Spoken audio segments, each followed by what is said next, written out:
Listo. Bueno, pues vamos a encomendarnos al Señor para que nos haga el favor de apresurar los pasos de los que faltan y también de los técnicos que necesitamos aquí en estos medios que nos permite tener el Señor. Vamos a hacer una oración para comenzar. Padre amado, agradecemos esta mañana, gracias por la oportunidad que nos das de amanecer con bien. Reconocemos que la salud y la vida nos vienen de ti y que todo lo haces con un propósito fundamental, que el hombre pueda conocerte y una vez conociéndote que el hombre te pueda servir. Agradecemos, Señor, a todos aquellos que nos has abierto los ojos para venir a tu salvación y poder descubrir lo hermoso que es vivir en tu comunión. Y gracias por todos estos detalles que nos muestras en este capítulo 5 de Mateo, que estamos estudiando, y te pedimos que sigas alentando nuestros corazones con cada una de estas enseñanzas para poder llevar a cabo lo que tú esperas de cada uno de tus hijos. Pedimos tu guía a través de Cristo Jesús. Amén. Bienvenido, ¿qué tal, don Byron? Muchas gracias. Bueno, pues vamos a continuar con nuestro estudio del capítulo 5 de Mateo. Ha sido un capítulo que es clave en la vida de todo ser humano, y vemos que son enseñanzas que el Señor Jesús nos dejó para poner en práctica lo que Él quería que quedara claro en el corazón de cada persona. Él vino con un propósito muy específico. Lo vemos en la cruz. ¿Su propósito cuál era? Salvar a los pecadores. Entonces Él trató de dejar cada detalle en claro para que pudiéramos comprender esto que era tan crucial. Y también nos dejó no solo cada uno de estos detalles que nos permiten examinarnos a nosotros y ver si somos salvos, sino que también el resultado que se espera de cada persona que ya lo recibió como su Salvador.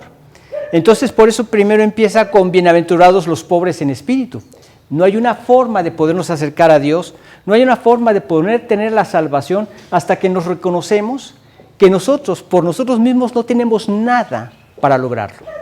No hay ninguna cualidad, ninguna capacidad como humanos para poder llevar a cabo esto, para poder satisfacer la justicia infinita de un Dios perfecto, un Dios completamente santo.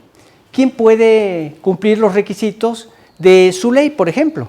Hemos comentado que la ley de Dios era dejada bajo los parámetros de Dios, que era perfección completa. Es decir, que nunca nadie jamás en su vida haya mentido. Jamás, no hay nadie así. Pero la ley no fue dada para podernos salvar, sino para darnos cuenta de lo perdidos que estamos y de lo necesitados de un Salvador. Entonces, solo aquel que llega con este reconocimiento, no hay nada en mí, Señor, una pobreza espiritual, una bancarrota espiritual, no hay nada que yo pueda hacer para salvarme.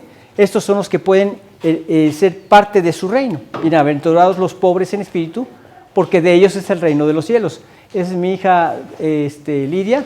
Si quiere, el jovencito, si quiere estudiar con los niños. ¿Quieres ir con los niños?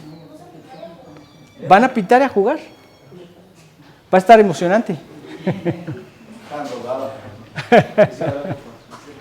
Sí. Qué bueno y qué bueno que sea tan sociable, ¿verdad? Entonces así continúa diciendo: bienaventurados los pobres en espíritu, bienaventurados los que lloran, porque ellos recibirán consolación, bienaventurados los mansos, porque ellos recibirán la tierra por heredad, etc. Todo esto habla acerca de los requisitos de la salvación, lo que nos hace entender cómo podemos llegar a ser salvos. Pero después empieza a decir también cómo debe ser el comportamiento, lo que Dios espera del comportamiento de cada uno de sus hijos. Entonces, vemos que si nuestra justicia no fuera mayor que la de los escribas y fariseos, no entraréis en el reino de los cielos. ¿Y cómo era la justicia de ellos? Nada más a través de apariencias. Es muy fácil caer en apariencias. De hecho, el hombre religioso se distingue por ser un hombre que trata de dar la apariencia de ser una buena persona o de tener una relación con Dios. Pero lo que Dios alcanza a ver no es nada más la apariencia. Dios lo que ve es el corazón. Cuando Samuel fue enviado por Dios para que fuera a ungir al nuevo rey, porque ya Saúl había pecado y se había apartado de la gracia de Dios para ser rey, entonces él fue a donde Dios lo envió. Y cuando empiezan a llegar los hijos los hijos que iban a la guerra, porque tenían una edad para ir a la guerra, los vio Samuel y dice, seguramente aquí está el ungido de Jehová. Y los veía por la apariencia. Pero Dios le dice, no mires a su parecer, ni a lo grande de su estatura, porque yo lo desecho. Porque Jehová no mira lo que mira el hombre. El hombre mira lo que está delante de sus ojos, pero Jehová mira el corazón. Y es el corazón el que Dios vino a transformar. Es el corazón el que está mal. Pero también entonces nos da una serie de instrucciones en las que debemos vivir y que a veces, hoy vamos a entrar en un tema un poco árido o difícil, mejor dicho, porque es un tema que se ha prestado para muchas falsas interpretaciones a lo largo de la historia. Y por eso es que el Señor ahora nos muestra que esto es una actitud que en el corazón surge y cómo lo que Dios está tratando de enfrentar al hombre es en la necesidad de ese corazón transformado a través de la salvación. Y cuando ya hay un corazón transformado a través de la salvación, entonces Dios empieza a generar de una manera natural lo que dejó escrito como consecuencia de alguien que realmente conoció a Cristo. Entonces hoy vamos a ver los versículos del capítulo 5, de los versículos 38 al 42. Si fueras tan amable de darle lectura, don Jorge. Con gusto, Memo. Oísteis que fue dicho. Permíteme tantito. Ahí dice lectura. Y está. Y el ojito es lo que se. El ojito le apagas al ojito o le pones el ojito. Gracias. Perdón. Sí. Oísteis que fue dicho, ojo por ojo y diente por diente. Pero yo os digo, no resistáis al que es malo, antes a cualquiera que te hiera en la mejilla derecha, vuélvele también la otra. Y al que quiera ponerte a pleito y quitarte la túnica, déjale también la capa. Y a cualquiera que te obligue a llevar la carga por una milla, ve con él 2. Al que te pida, dale. Y al que quiera tomar de ti prestado, no se lo rehuses. Vemos que en la actualidad el que uno tenga un espíritu de venganza tiene hasta un toque de justicia. Porque en cuanto alguien hace algo vengándose, ¿qué es lo que te dicen? Como me hicieron, así les voy a hacer. O también lo que vemos aquí, ojo por ojo, diente por diente. Y entonces creen que están obrando bien, creen que están obrando de acuerdo a lo que Dios dejó escrito en su palabra. Ahora, hay que entender algo muy importante, que Jesús nunca prohíbe la justicia. Lo que Jesús prohíbe es la venganza personal.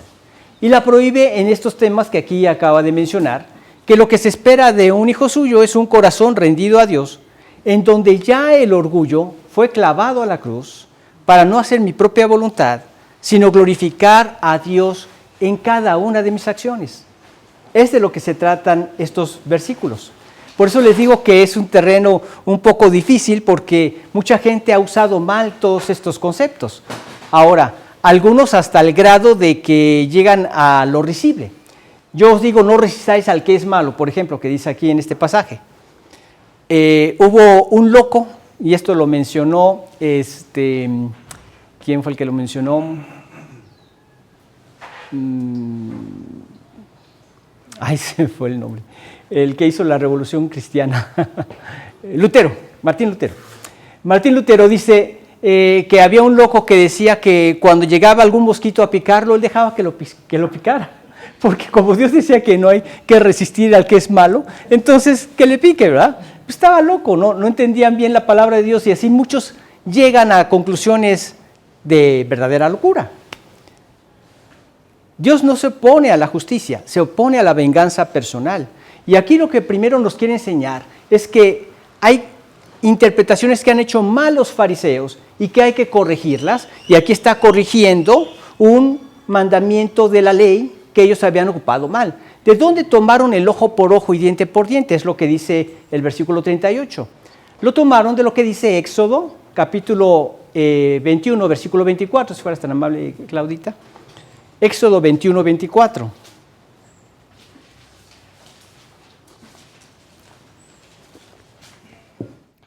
Ojo por ojo, diente por diente, mano por mano, pie por pie. La gente lo usa como algo, como les decía en un principio, como un mandamiento de venganza personal, pero nunca fue dejado con ese propósito. El propósito de Dios es que fuera un parámetro que deberían seguir los tribunales de un pueblo que él estaba levantando dentro de los demás pueblos que vivían en tremendas injusticias. Por ejemplo, una persona que robaba, le cortaban una mano. Pues hasta la fecha encontramos que hay lugares donde así lo han logrado hacer para tratar de evitar a los ladrones. Singapur fue un lugar que estaba dominado por la violencia, por la prostitución, por el narcotráfico. Era un nido de maldad. Llegó un militar y empezó a poner presión y temor en la gente. Y al que robaba le cortaban una mano. Hubo un candidato de mi país que esto lo promovía, quería promoverlo y claro, no quedó electo. Y más adelante se supo que también era un ladrón, llegó a robar en su gestión política y entonces todo el mundo decía pues que le mochen la mano. Él quería que se le mochara la mano a los que robaran, pues que ponga el ejemplo, que le mochen la mano. Y empezó a poner orden en este sentido, a través del terror. Y el político que lo encontraban haciendo algo incorrecto, lo mataban. Y entonces mataron 2 o 3 y todos entraron en línea. Cortaron 2 o 3 manos y todos quedaron en línea. Yo escuché el comentario de una persona que hace muchos años estuvo por allá y decía que entró en una cabina telefónica, cuando todavía las habían, y se encuentra que al entrar habían las moneditas en una repisita de esa cabina, un montón de moneditas alrededor. Y él pues no entendió de qué se trataba, ¿eh? Pero entonces él entra en la cabina, pone su moneda, hace su llamada y después al colgar se cae la moneda. Entonces entendió por qué habían tantas moneditas. Nadie quería que le mocharan su mano. Hasta ese grado llegaron. Entonces sí te das cuenta que sí se puede llegar a un orden, pero a través del mundo caído en que vivimos y de la gente caída que somos, solamente se puede llegar a través del terror. Va a venir un reino que va a ser completamente distinto y que sí va a haber un orden, pero va a ser a través del amor. El reino que el Señor va a levantar en un futuro que se conoce como el milenio, el reino milenial. Pero mientras tanto, acá nos da las instrucciones en las que nosotros como creyentes podemos vivir en un mundo caído y con gente caída y vivir feliz. Dice bienaventurados, ¿verdad?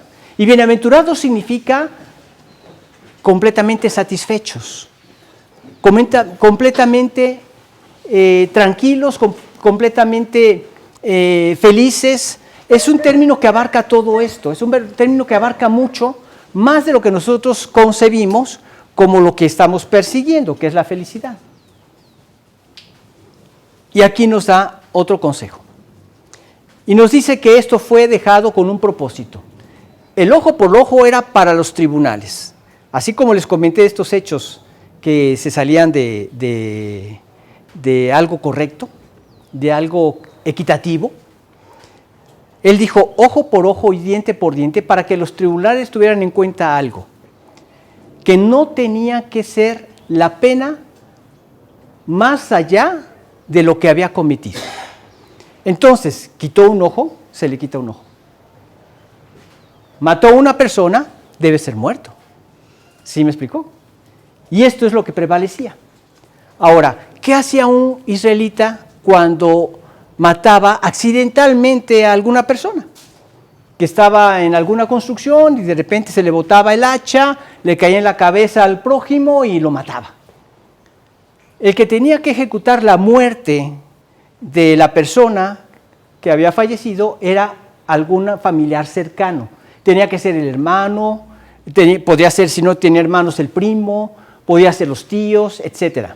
Pero el caso es que tenían que ejecutar la sentencia y lo trataban de alcanzar para matarlo. Ahora, había una alternativa que tenía esa persona que había matado por accidente a otro. Su alternativa era ir a una ciudad de refugio. En esa ciudad de refugio lo resguardaban del vengador de la sangre del que había muerto. Y entonces ya no lo podía matar, no podía entrar a esa ciudad de refugio a matarlo. En esa ciudad de refugio se le hacía un juicio. Si en el juicio se detectaba que la persona realmente había matado al difunto con alevosía, con ventaja, con odio y tenía una enemistad contra él, entonces lo tenía que dar al vengador de la sangre y lo mataban. Pero si no se había encontrado nada de eso y era inocente, pues uno esperaría que regresara nuevamente a su casa, ¿no? No. Tenía que quedarse en la ciudad de refugio y no podía salir de ahí sin arriesgar su vida. Si él salía de la ciudad de refugio y lo veía el vengador de la sangre del difunto, lo podía matar.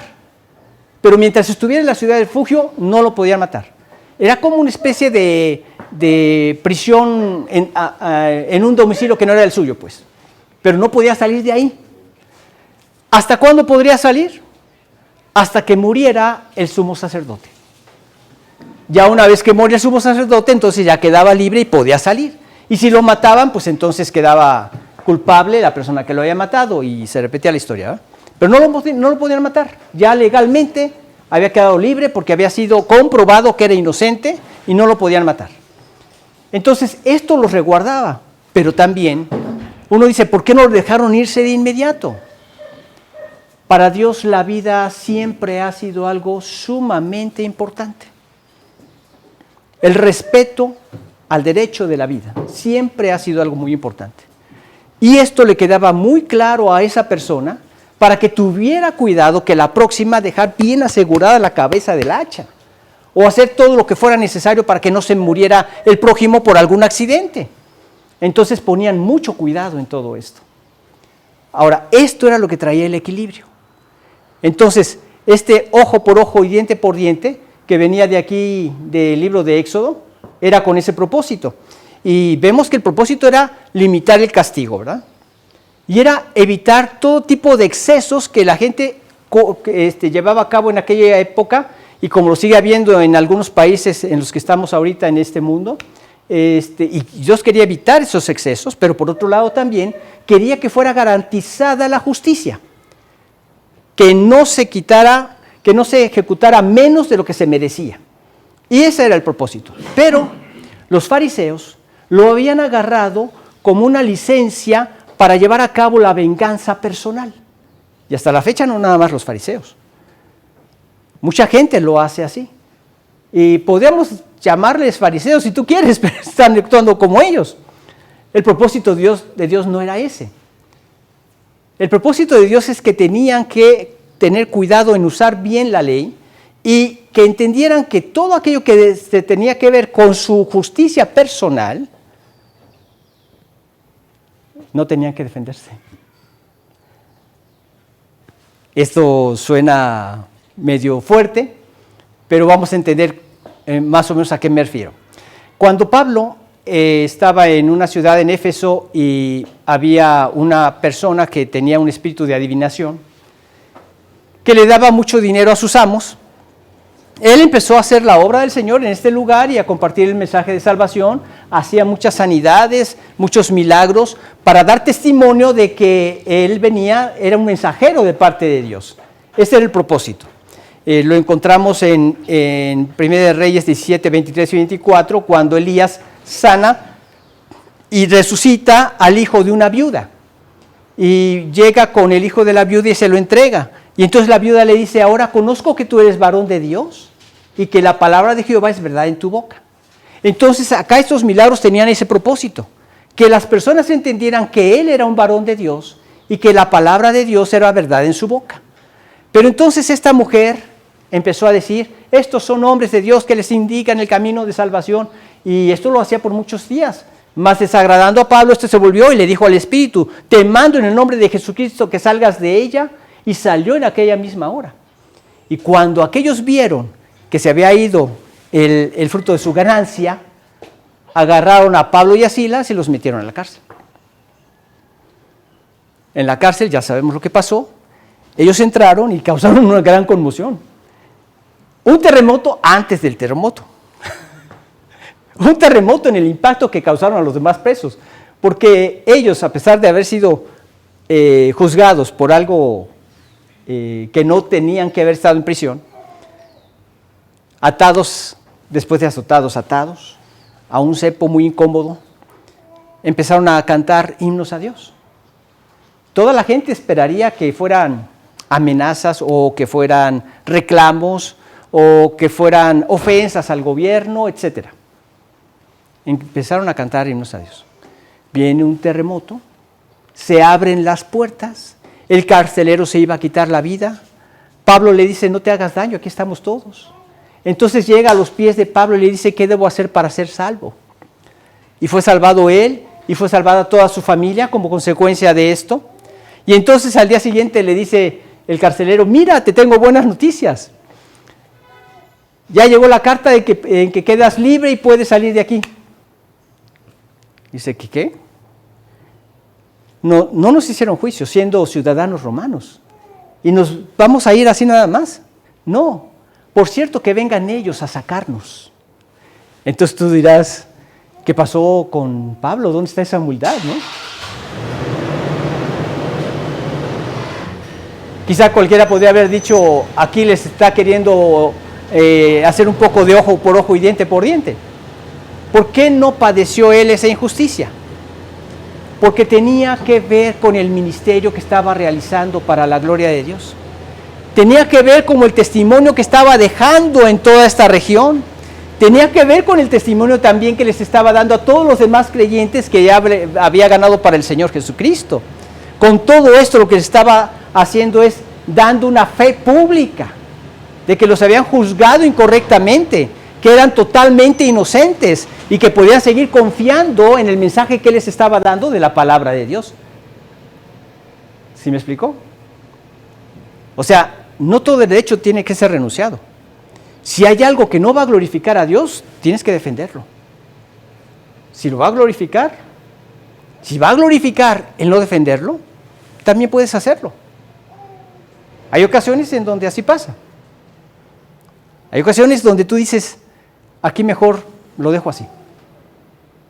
Pasó algo en el condominio donde yo estoy viviendo y tenemos un jardín en donde allá en el fondo hay un área para los niños y 2 áreas para los perros, para que hagan sus gracias y sus desgracias, ¿verdad? Entonces, esa área nada más para los perros y está prohibido meter a los perros en el jardín. Bueno, había una psicóloga, lo comento porque sé que no van a ver este video, ¿verdad? Que sacaba a dar la vuelta a su perrito en una carriola de bebé, de niño. Hay gente que no tiene bien ubicado esto y trata a los perros como si fueran humanos, ¿verdad? Pero son mascotas, lindas mascotas y lo que tú quieras, pero son mascotas. Y el caso es que la metía también en el área donde nada más pueden ir los niños. ¿Te das cuenta de a dónde podemos llegar cuando no ubicas que una mascota es una mascota y un niño es un niño? Entonces una niña le dijo, está prohibido meter a los perros al jardín, a este jardín. Y le dice, ¿no te enseñaron a respetar a tus mayores? Entonces la niña fue y le dijo a su mamá. La mamá va y le hace un escándalo a esta doctora. Después, en otra ocasión, la mamá de esta señora, o sea, la abuelita de la niña, también insulta a esta señora. Esta señora era, pues tenía una relación homosexual con otra que era doctora, que atendía a esta abuelita. La dejó de atender. Se desequilibró en su medicamento de diabetes y no sé qué tantos malestares tenía y se murió. Se murió. Entonces, ¿hasta dónde puede llegar el orgullo? De a mi hija no se le hace eso, a mi hija no le hablas así. Y la otra viejita, a mi hija tampoco le hablas así, y a mi nieta menos. ¿Y hasta dónde puede llegar uno? Cuando lo más sensato que podemos hacer como hijos de Dios es pasar por alto la ofensa. Dice, la cordura pasa por alto la ofensa, cuando nosotros pasamos por alto la ofensa, ¿por qué lo hacemos? ¿Cuál es el punto que más buscamos en los demás, los que nos rodean? El primer punto debe ser mostrarles el carácter de Jesús y buscar la salvación de sus almas. ¿Tú crees que valga la pena mandarlos al infierno por un incidente como este? Eso es a lo que se refería a pasar por alto los insultos o las ofensas personales. Es a lo que se refiere este pasaje, a pasar por alto esas ofensas personales. Y cuando hay algo que no va a glorificar a Dios, lo defiendo. O sea, defiendo lo que lo glorifica. Paso por alto lo que no trae ninguna afectación contra el nombre de Cristo, que ahora representamos como hijos de Dios. Entonces, el ojo por ojo y diente por diente no fue dejado para que hubiera venganzas personales. Fue dejado para que rigiera a los tribunales en emitir un juicio correcto, justo, equitativo al daño que se había hecho. Y entonces distinguirlos entre las demás naciones que hacían todo ese tipo de cosas como las que les comenté en un principio. Y esto era lo que los distinguía. Lo que los distinguía como un pueblo de Dios, que tenían esos estatutos y decretos que Dios les había dejado. Esto era lo que dice en Deuteronomio: conocerán que son nación santa, pueblo de Dios, nación santa, porque oirán todos estos estatutos y decretos y dirán: ciertamente pueblo sabio y entendido es este, nación santa es esta. Ahora, ¿quién es ese pueblo? Nosotros los creyentes. Dice en Primera de Pedro capítulo 2, dice: vosotros que en otro tiempo no erais pueblo, pero que ahora sois pueblo de Dios. Que en otro tiempo no habías alcanzado misericordia, pero ahora habéis alcanzado misericordia. Nosotros somos ahora el pueblo de Dios. Y cuando vivimos en estos principios, la gente dice: esta es nación santa. Este es uno de los ciudadanos del reino. Este es un verdadero creyente. He visto yo personas que han mostrado una paciencia impresionante y sin conocerlos. Yo digo, este tiene que ser un creyente, porque esto no lo puede hacer alguien que no tiene a Cristo en su corazón. Entonces, el primer punto que aquí nos resalta es que Jesús está corrigiendo una enseñanza incorrecta que ellos habían tomado de la Biblia. Porque los fariseos lo habían hecho ya una venganza personal.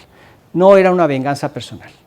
No era el propósito de Dios, sino dejar un parámetro para que fueran las leyes, los tribunales, se llevaran a cabo correctamente. Pero también vemos que enseña a renunciar a cualquier deseo de desquitarte por ti mismo. Vemos los versículos 39 y 40.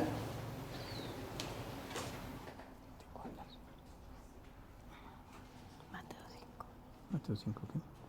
39, 40. Pero yo os digo, no resistáis al que es malo, antes a cualquiera que te hiera en la mejilla derecha, vuélvele también la otra. Y al que quiera ponerte a pleito y quitarte la túnica, déjale también la capa. Y cualquiera que te obligue a llevar carga por una mía, ve con él 2. Al que te pida, dale, y al que quiera tomar de ti prestado, no se lo rehuses. Entonces aquí, no resistir al malo nuevamente, volvemos al punto que era en cuanto a las ofensas personales. Pero, si ellos estaban atentando contra tu familia, no significa, ok, como Dios dice, no voy a resistir al malo, sí, no importa que dañes a mi familia. O sí, no importa que dañes a esos débiles que están en la calle y que los están matando. O no importa que vengan y nos ataquen como nación, yo no voy a meter las manos. Tiene que ver únicamente con asuntos personales, ofensas personales, como las que les comenté hace un momento. No en cuanto a estos problemas que también Dios quiere que actuemos correctamente contra el mal. Cuando Dios nos da una disciplina eclesiástica, dice Por tanto, si tu hermano peca contra ti, en Mateo 18, ve y repréndele estando tú y él solos. Si te oyere, has ganado a tu hermano. Estás reprendiendo al que es malo, ¿verdad? Diciéndole que corrija su pecado. Si no te oyere, toma uno o dos contigo a dos contigo para que conste toda palabra en 2 o 3 testigos. Si no los oyera a ellos, dilo a la iglesia. Y si no oyera a la iglesia, tenle por gentil y publicano, como una persona más, como candidato a la salvación, que a considerarlo como un hermano de la congregación. Esa era la idea. Esa es la disciplina. Pero hay que reprender el mal. Hay que reprender al que es malo si tú tienes los elementos para hacerlo. ¿Qué pasaría si yo de repente me encuentro con algún hermano en Cristo, tomado del brazo o abrazando a una mujer que ni es su hija ni es su esposa? Y lo estoy viendo. He tenido casos más fuertes, de repente en un café, en donde yo me reúno para predicarle el evangelio a una persona, me encuentro a 2 personas que estaban en la iglesia y que no eran esposos. Inmediatamente me senté. ¿Qué está pasando aquí? Yo no me puedo hacer de la vista gorda y decir, no vi nada, me sigo de filo. Eso es no enfrentar al que es malo. Es en cuanto a ofensas personales. Pero si yo veo que esto es malo, inmediatamente tengo que enfrentarlo. Y hasta ahí les digo, ¿verdad? Pero todo esto, el propósito de Dios es que quiere que seamos un pueblo santo. Un pueblo que busca hacer la voluntad de Dios y comportarse como un hijo de Dios. Somos nación santa, pueblo adquirido por Dios. Y santo significa apartado de todas estas costumbres del mundo, apartado de la forma en la que vive el mundo, apartado de las formas como juzgan las naciones, a lo que es correcto y está escrito en la Biblia y que es dirigido por Dios.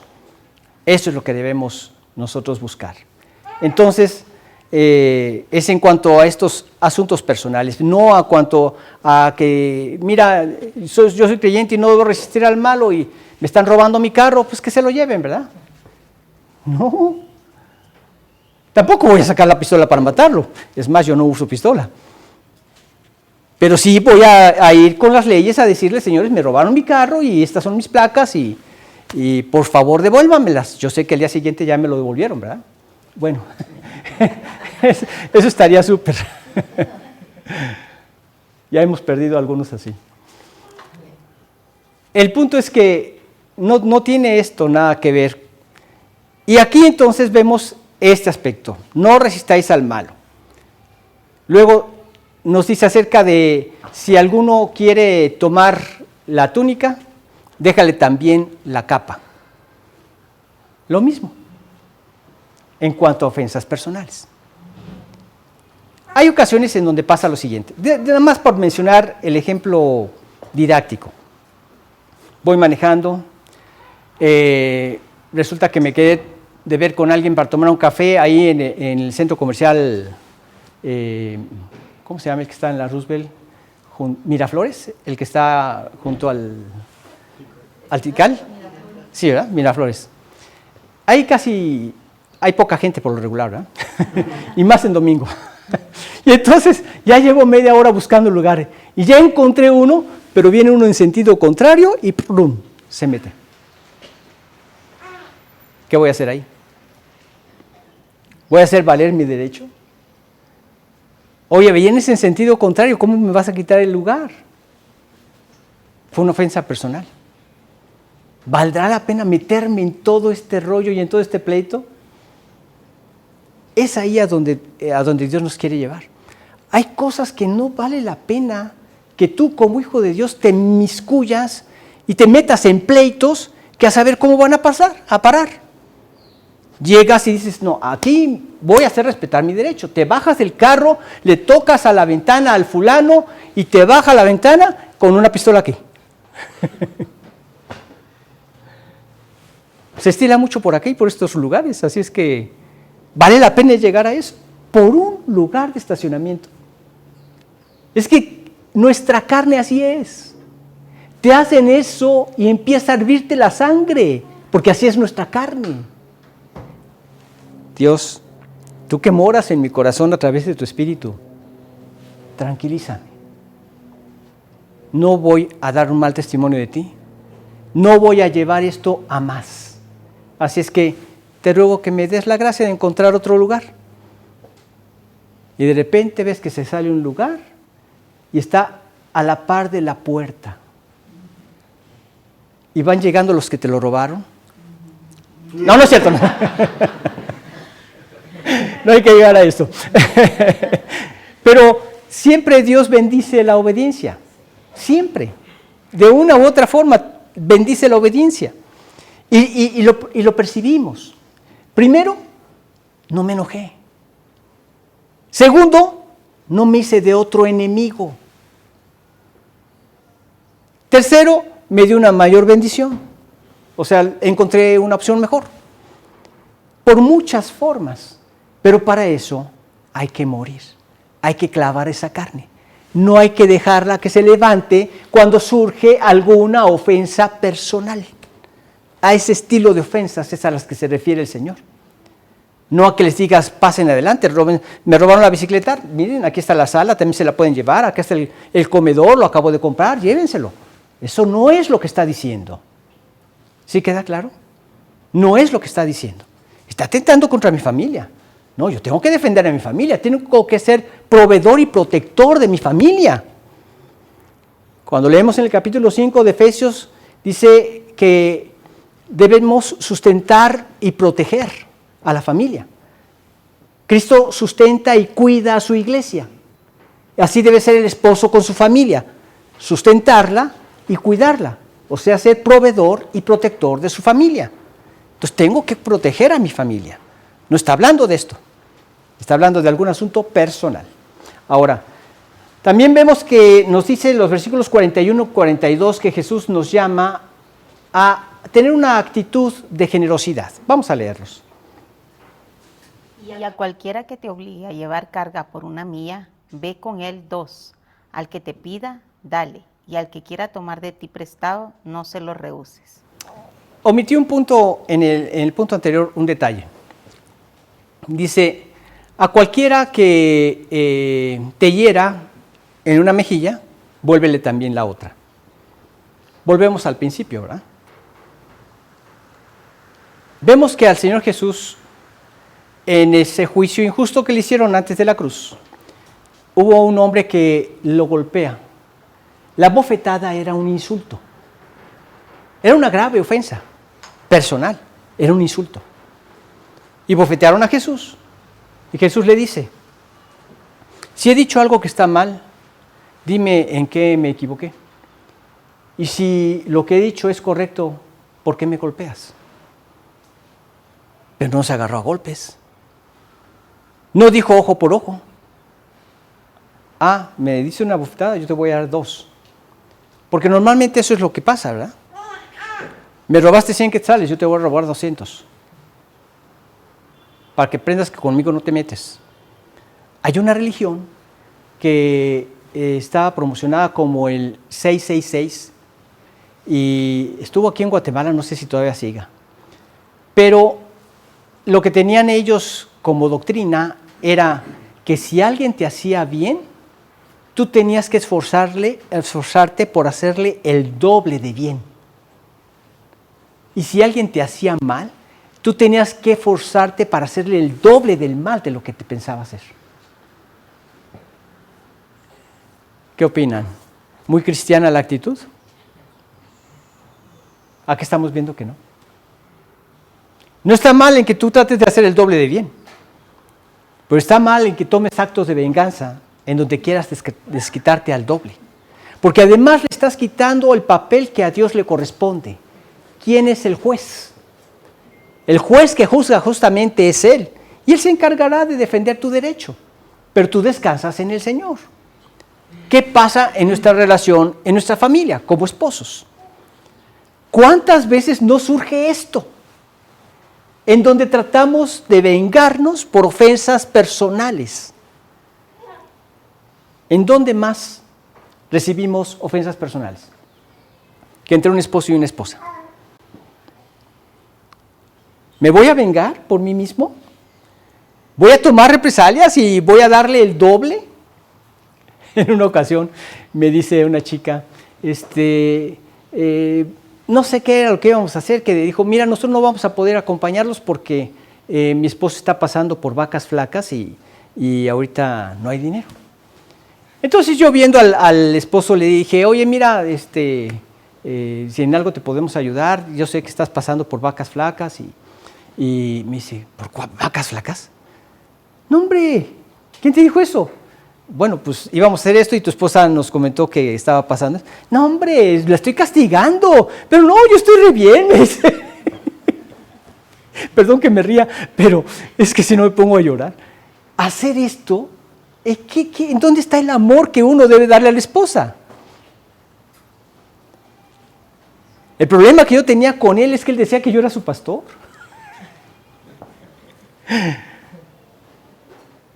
Esto es tomar venganza. Cuando Dios nos pide a los esposos que demos nuestra vida por la esposa, como Cristo lo hizo por la iglesia, estamos haciendo algo que no solamente nos beneficia en lo personal, sino estamos dando una ilustración a la gente de lo que es la relación de Cristo con su iglesia. La esposa a sujetarse a su marido. Pero tanto el dar la vida por la esposa como la esposa sujetarse a su marido, no es una imposición que Dios hace en las personas. No es algo que nos impone para que lo tengamos que hacer. Son cosas que hacemos en reciprocidad al amor que Dios nos ha dado, porque a Él es a quien lo estamos honrando en primer lugar. Al dar mi vida a mi esposa, lo honramos. En una ocasión yo dije, ay Dios mío, me puse a llorar porque me hizo entrar en este razonamiento y dije, Dios, es que a ti te ofendí, a ti te ofendí. Y le supliqué su perdón, ¿verdad? ¿Ante quién cometemos el pecado siempre? Ante Dios. Primero que nada es ante Dios. Y entonces cuando uno en reciprocidad ese gran amor que nos tuvo en la cruz, mueres a ti mismo para hacer su voluntad, no solo te regocijas en obedecerlo, sino también te regocijas en los efectos o resultado que esto trae. Y no quiero abundar mucho en esto, pero volvamos a algún incidente automovilístico. Vas manejando, de repente se te cierra una persona, te enciendes. Ahora va a sentir el doble de lo que me hizo sentir a mí. Eso es venganza personal. Pero si en esas ni siquiera le tocaste el claxon, te hizo que te frenaras fuerte, ni siquiera le tocaste el claxon, simplemente le pides a Dios que lo guarde y que me guarde. Y sigo mi camino. Y más adelantito nos volvemos a sentir. Volteas a verlo y hasta la cara se le cae de vergüenza. No fuiste vencido de lo malo. Venciste con el bien el mal. Esto es lo que se trata y lo que Dios quiere hacer con cada uno de sus hijos. Que se muestre el carácter de Jesús en el amor que Él nos tiene. Los soldados romanos tenían todo el derecho de tomar a cualquier persona para que lo ayudara a llevar su carga como máximo 1 milla. Tenían un límite, era 1 milla. Entonces vemos que están clavando en la cruz al Señor, bueno, están en el proceso de clavar al Señor Jesús en su sacrificio y agarran a Simón de Cirene, un soldado romano, y le dice, llévate este madero. Y se lo tuvo que llevar, porque tenían todo el derecho los soldados romanos de hacerlo. Era una ley que llevaban no nada más los romanos, sino muchos otros que conquistaban a otros pueblos. Entonces, podían llevarlo hasta 1 milla. ¿Y qué dice el Señor aquí? Ve con él 2. Llévale 2. Tratando de aterrizarlo, ¿verdad? De repente tú ves que una señora viene cargada con muchas cosas del súper y apenas puede caminar. Entonces voy y le ayudo. Ay, muchas gracias. Aquí en la puerta de mi casa es suficiente. No, señora, ¿usted en qué piso vive? En el 10º, pero no funciona el elevador. No importa, señora. La llevo. ¿Sí me explico? La llevé 2. Acá era impuesto. Nosotros cuando lo hacemos por el Señor Jesús, lo hacemos por amor. Y podemos llevar ligeramente la carga a la otra milla. Y entonces las personas conocen que esta es una persona en Cristo porque hace más de lo que es esperado. Tú puedes dar una instrucción a tus hijos. Hijo, por favor, limpia la mesa. A mí me dejó sorprendido uno de mis nietos que lo manda a su mamá y va y limpia. Y yo dije, pues ya le quitó el polvo, ¿verdad? Además era una mesa de intemperie. Y le digo, wow, qué rápido lo hiciste. No, no he acabado, Pampa. Se fue, mojó el trapo, lo volvió a limpiar, se fue, enjuagó el trapo, lo secó y lo volvió a secar. Me dejó con la boca abierta. Pero además me dejó una lección. Es así lo que significa llevar la segunda milla. ¿Qué nos dicen en el trabajo? Necesito que me hagas esto y esto y me des este reporte. Entonces me pongo los zapatos del jefe. Me está pidiendo esto y esto y me pide este reporte. Pero también necesita reporte de esto y esto para poderlo comparar. Me adelanto.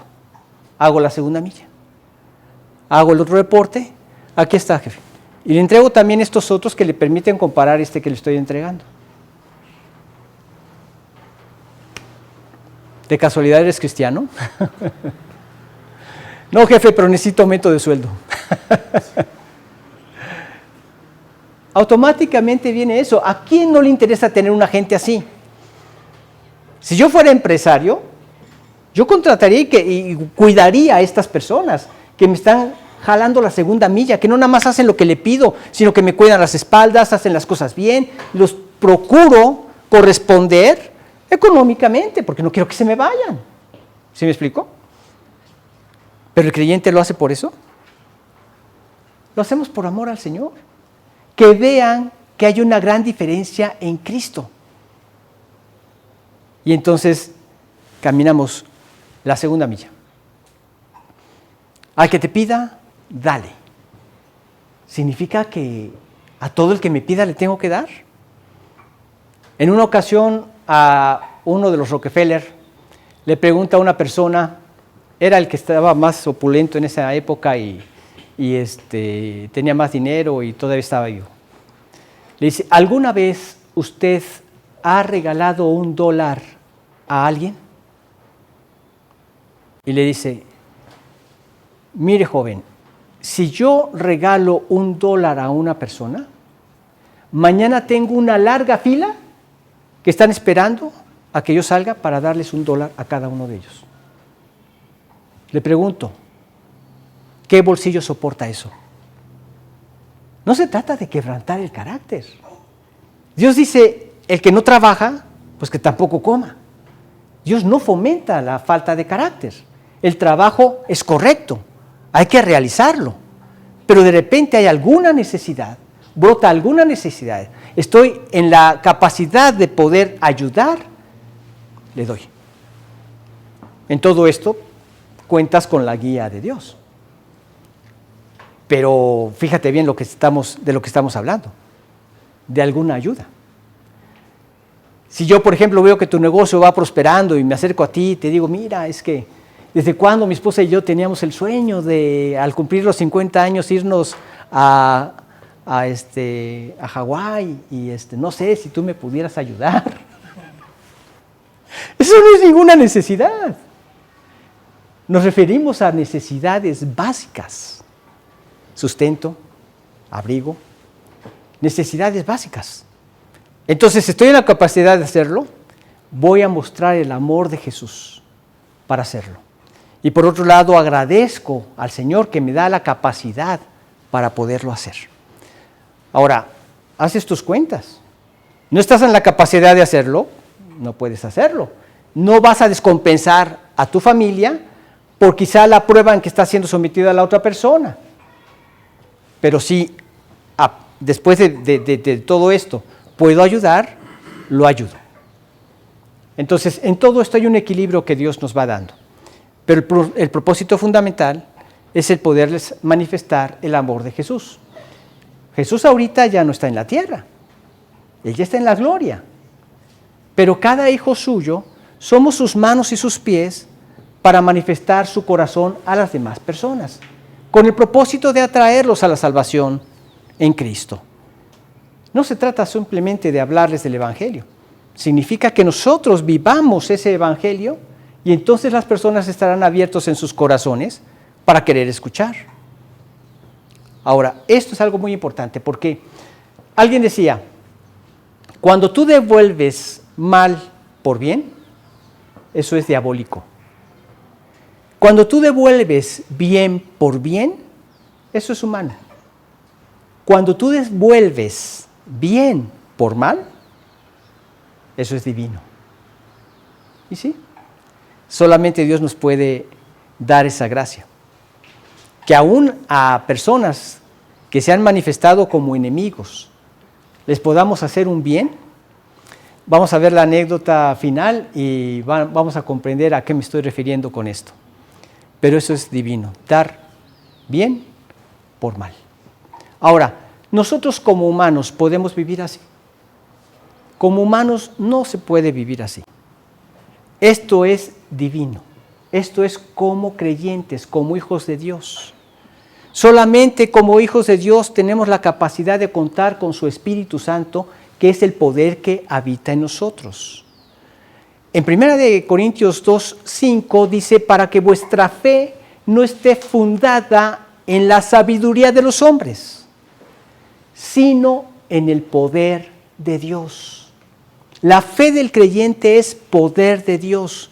Esto que estamos hablando acerca de los que son parte del reino de Dios, los ciudadanos de su reino, dice en el 4:20 de 1 Corintios, porque el reino de Dios no consiste en palabras, sino en poder de Dios, el poder transformador que manifiesta el amor de Jesucristo.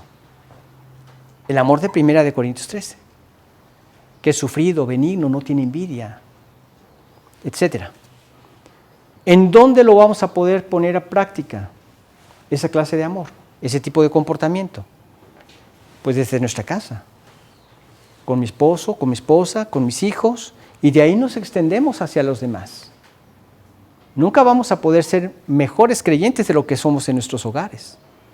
Ahí es donde tenemos que poner en práctica las enseñanzas del Señor, y de ahí podemos extendernos hacia los demás. ¿Por qué podemos vivir así?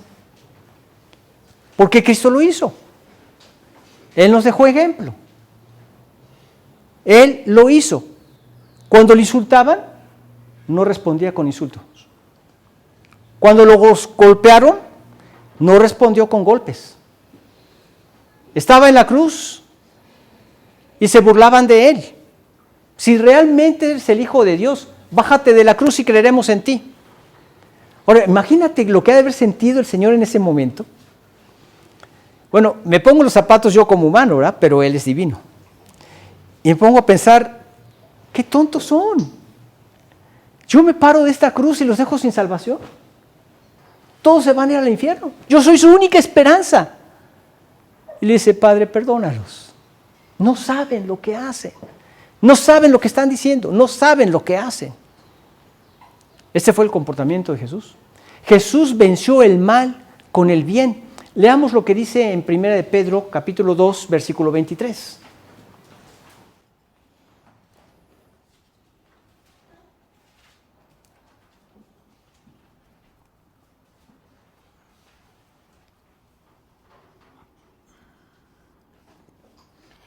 Quien cuando le maldecían no respondía con maldición, cuando padecía no amenazaba, sino encomendaba la causa al que juzga justamente. Perdónalos. Ni siquiera dijo, Padre, castígalos. Podría haberlo dicho. Voy a morir por el pecado de los demás, pero estos de una vez que caiga un rayo, que se mueran. No, Padre, perdónalos. Cuando padecía, no amenazaba. Dejaba la causa al que juzga justamente. Tú lo vas a juzgar todo.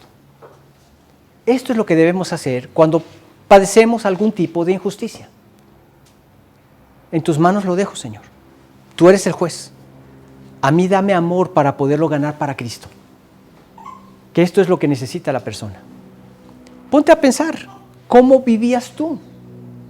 En ese estilo de vida de injusticias y de maldad, ¿qué era lo que necesitabas? Una naturaleza diferente, que era la que Cristo te quería dar. Y cuando ya la tienes, ahora puedes vivir una vida diferente. Pero la desgracia de todo ser humano que no vive conforme a estos principios del reino, que no vive conforme a los principios de la palabra de Dios, es que no conocen a Dios. ¿Y qué esperanza les damos si les devolvemos mal por mal o bien por bien? No estamos haciendo nada extraordinario. Pero en Cristo, bien por mal. Eso es divino. Dejemos que el Señor fluya en este sentido con nosotros. Él venció el mal con el bien y Él quiere que nosotros sigamos esas mismas pisadas. Dice en Romanos 12:21. ¿Leemos?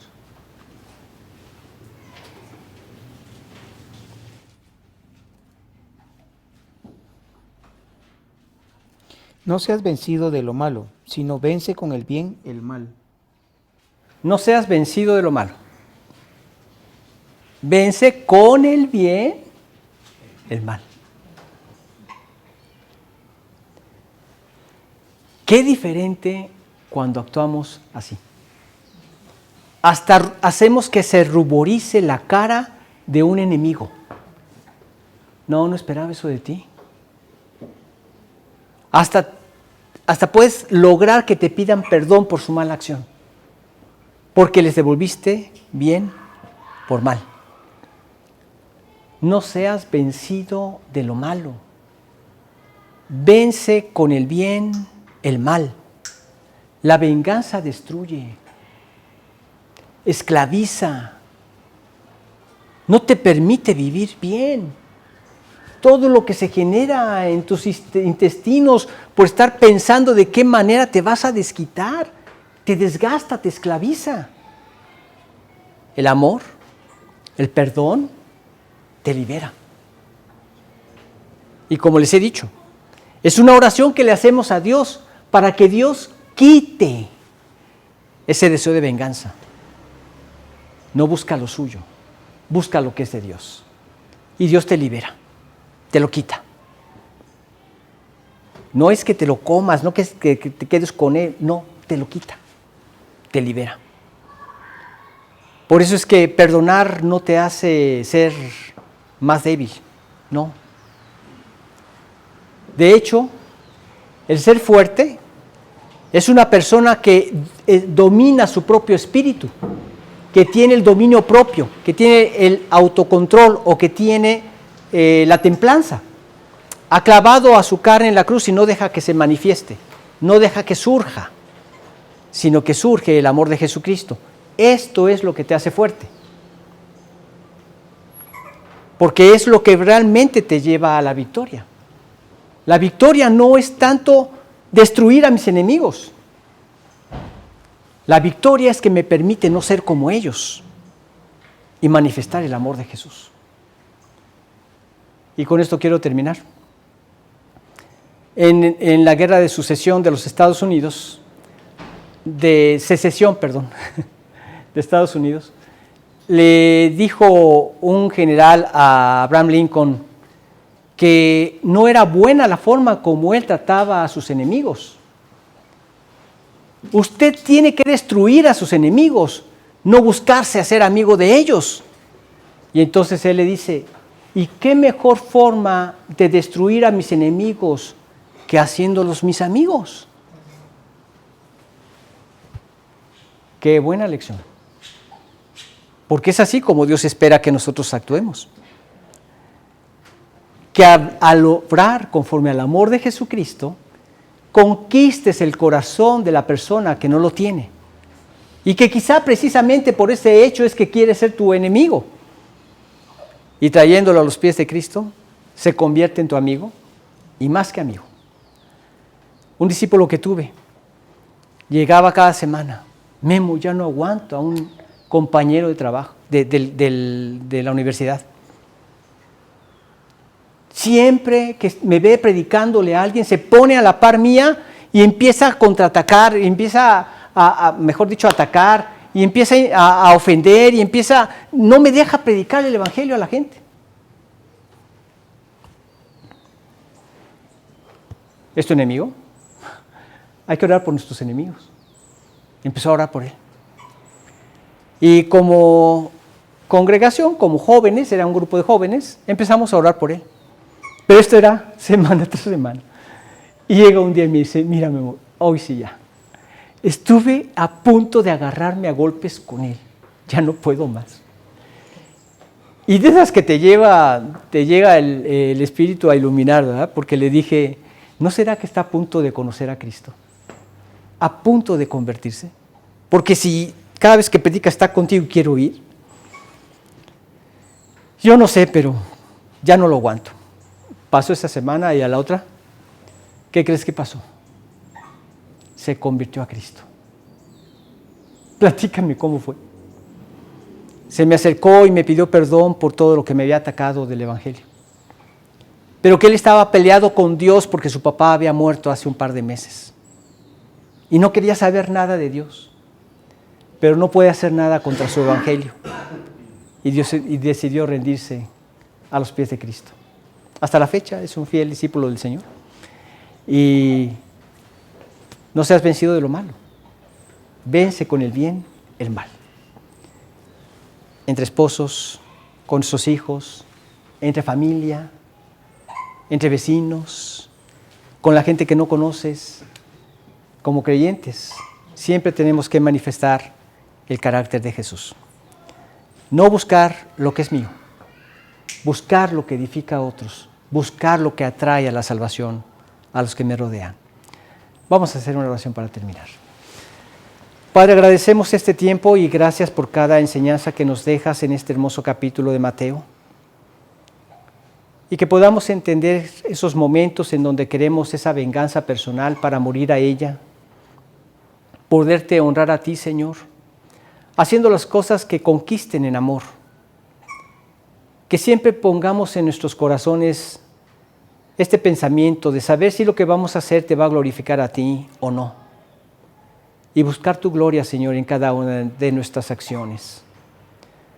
¿Cuánto cambiaría esto nuestro comportamiento y nuestras relaciones con los demás, con los que nos rodean? Tú nos tienes aquí precisamente por eso, porque tú no nos has llevado a tu gloria, nos sigues dejando aquí en esta tierra, en este mundo caído, con gente caída, precisamente porque tú quieres que a través de nuestro testimonio otros te conozcan. Así es que queremos suplicarte que en el poder de tu Espíritu nos permitas vivir cada una de estas enseñanzas y más las que vimos ahora, para no buscar nuestro propio beneficio, sino el tuyo, Señor. No buscar nuestro propio beneficio, sino el de otros, para que sean salvos. Te lo pedimos a través de Cristo Jesús. Amén.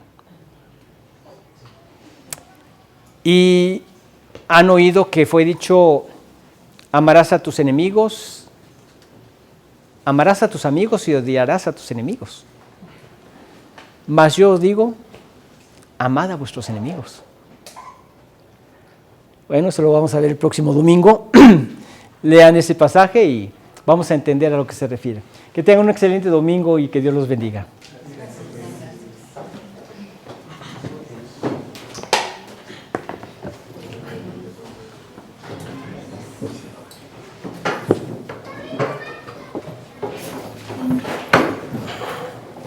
Pedro.